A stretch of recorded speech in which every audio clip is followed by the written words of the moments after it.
You know, I've got great people that I work with. Chris Rowe, who's my manager, and you know, he's really changed everything for me in my career, because he's, you know, you've got to have somebody to believe in you. And even at my age, doing all this work through the years, you know, you've got to reinvent yourself. I mean, like Madonna, right? Reinvent yourself every 5 years. I don't know what it is. You know, an actor has to, of course, you know, as you age, you move into these great parts. And, you know, all the great parts in Shakespeare are, of course, for the older actors. I'm very happy to say, you know, and it's great to see somebody like Helen Mirren, you know, at the age of 50 plus, suddenly become a movie star, and it's fantastic. And they're actually writing good parts for women, you know, which is also amazing. So you know, that's really great. I mean, listen, you know, I've enjoyed very much working on television, especially American television, because I think, honestly, the best writing in any medium is in television. You look at cable television in America, it's just amazing. You know, from Entourage to Mad Men, and all these great shows. I mean, there are so many really fantastic shows. I've been a part of a couple of them, and doing one at TNT now called Franklin and Bash, and the writing is superior. I mean, I couldn't find this kind of quality of writing in a movie. It'd be very difficult to do that. Or if it wouldn't be a movie that would come my way. You know, so, and I don't care whether it's on a small screen or a big screen. To be honest, it doesn't really make any difference to me. But, so television, you know, I've sort of embraced that, or it's embraced me, whatever, and, you know, I feel a bit weird, because I was in this great movie called The Artist, that if you blink, you miss it. It's truly a wonderful film, you know, and very deserving of all the awards that they're getting for this film. And unfortunately, I only went to shoot at Paramount on the back lot there for 3 hours, and it's got to be the shortest appearance I've ever made in any movie. But it's one of the most beautiful films I've ever been in. So there you go. It doesn't really matter the size of the part. And truly, you know, these wonderful French people that came over to make this movie and gave 63 American actors parts. So thank you to the French. They made it in LA. I mean, it makes me laugh, because if they'd have come, the producers, to LA to raise the money for a silent movie in black and white, they would be still looking for the money 10 years down the line, you know. So it was lucky that they got the 10 million euros from Europe, from France, I guess, and they raised it in Europe and came here and shot here, which was great. And it is a great tribute to American cinema, really, I think, and to what we do. And I think that Michel Havavassius is a brilliant, brilliant writer and director. So I was really very happy just to get to work with him for 3 hours. Yeah. I mean, you know, right now your career is at a high, and, you know, like back when you worked with Stanley Kubrick, you know, was it a high? Yes, it was the low. Yeah.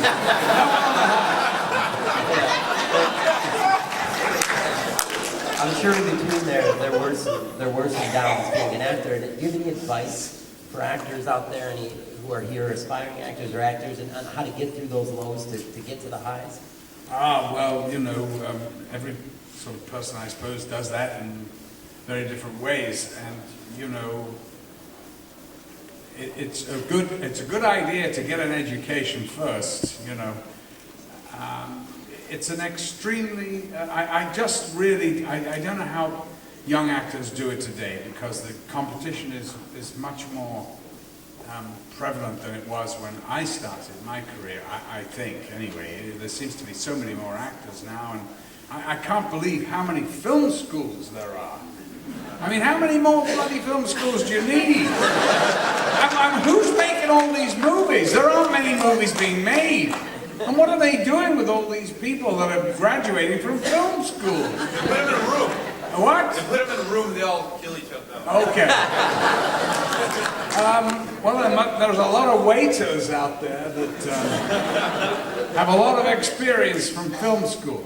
But, you know, of course, your career, you know, I was brought up, of course, in England, and where acting is a noble profession. And you work on the stage, and basically, if you get a film, then it pays the rent for the year. And you're so lucky, and you know, I always felt, though, slightly different. I always felt, really, that my career and what I felt about acting really was more suited to a small, to a camera, anyway, not to the big theater. And I met this incredible director, Lindsay Anderson, who set me on my path. And he was a mentor to me and an extraordinary man. And I was very lucky to work with him. And he really taught me everything I knew about movie acting, if there is anything to be taught. I mean, really, honestly, people go, what's the difference? There is no difference. One is just you speak a little louder. But basically, you're just telling the truth as you see it. So that's really it, you know. And anyway, you know, it's been a fun ride for me. I've got some great stuff coming up, so I'm excited by it. And you know, Frank did, and the cast were fabulous. I think they really were. You know, I sort of came in as a kind of gunslinger at the end, and did my 3 days and wondered what the hell it was all about. And but I must say I enjoyed it tonight, and I thought that these guys did a great job, and Frank was wonderful and very pleasant to work with, and fun for me anyway. Let's say all those film schools out there, if you were to teach a directing class for actors, how would you teach directors to work with actors in a better way? What would you tell them? You know, honestly, I wouldn't presume to teach anybody anything, because honestly, you know, I do occasionally do these seminars when I go into a room, you know, packed with hopefuls, and I say, "Who wants to be an actor?" And all the hands go up. And I go, "You poor saps. You are fucked."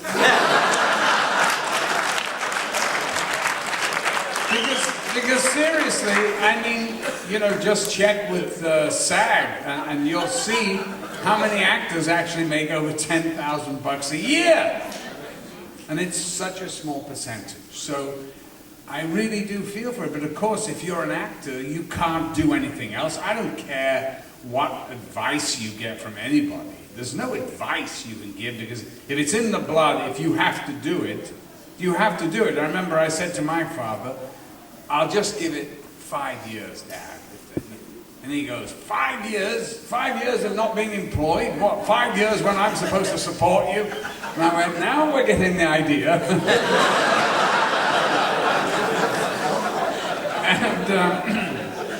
But the truth is, if it had taken me 25 years, I would have done it. It wouldn't have mattered.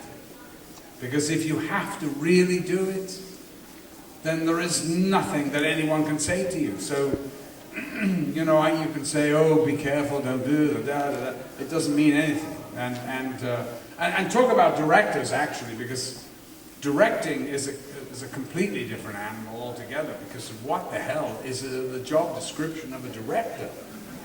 I've no idea, and God knows I've worked with over 100 of them. But directing, it's such an elusive talent, you know. It's like quicksilver. You think you've, you know, captured it, and it's gone. And of course, it helps if the director has some kind of vision, some kind of idea in his head of what the film is really about. And then I guess it helps if he can communicate that. And then, Kubrick really couldn't. He wasn't good at communicating his brilliant ideas, especially, to his crew and stuff, who were always sort of in the dark. But Stanley was such an extraordinary mind and such an intellect. He was a child prodigy and all that. I mean, there's great and that was an extraordinary experience. But he was, his training had been in the theatre, so he was really a theatre director that just loved film, and he loved American film, and in particular John Ford. Any questions out there for Mr. McDowell? Partner here. As a more mature actor in your age now, what so scares you when you go to particular roles? Do you still get scared? No, should I? I'm never quite sure whether I should or not.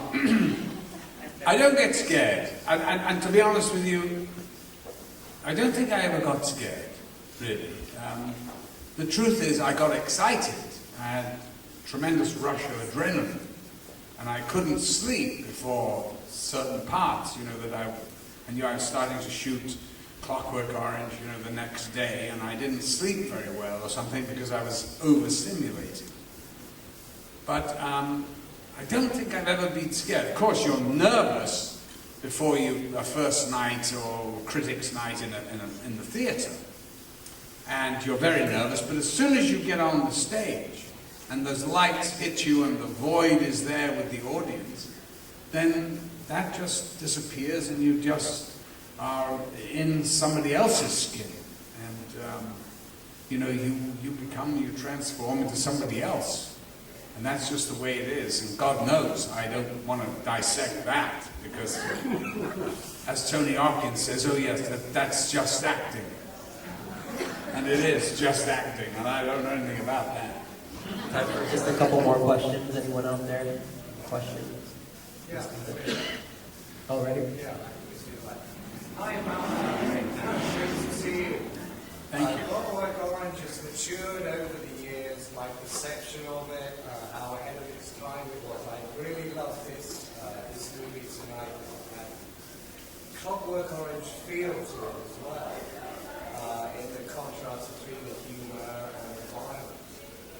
Do you know why was it called Clockwork Orange? Well, actually, I do know. Great. But it's really, it doesn't really illuminate anything at all. I asked Burgess, who I've since found out was a pathological liar. There's this biography on him where they say everything he said was a lie. But I found him the most wonderfully entertaining raconteur and an extraordinary man. Anyway, I asked him what A Clockwork Orange meant, and he said he was in a pub in the East End and he heard a Cockney say, he's as queer as a clockwork orange. And he thought, that's a good title.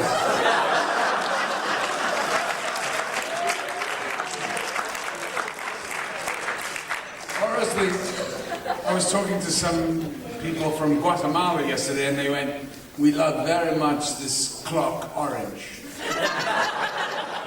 Clock Orange, that's a good one. That must be the sequel. So anyway, yes, I'm making fun of stereotypes. Anyway, yeah. Maybe they weren't from Guatemala. There's nobody from Guatemala here. Anyway, I know Chicago got a fucking cheer. Yes. Do you ever have any Trekkies come up to you because you killed Captain Kirk and be angry at you? Yes, I did actually. Thank you for mentioning it. Why, are you a Trekkie? If so, there is the exit.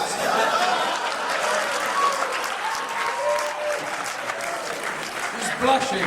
We can't see it. No, that was fun. I must say, if I go down as anything, I suppose to be the killer of James T. Kirk is not a bad one. Simply because he bored the rest of the world for 35 years.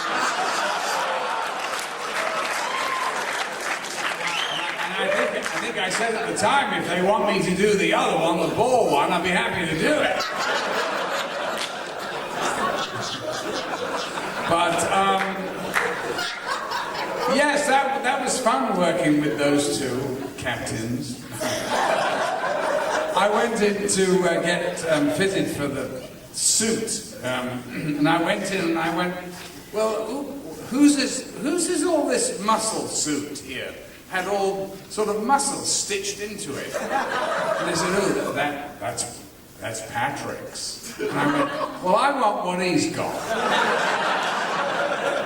And don't worry about the lifts for me, I'm taller than he is.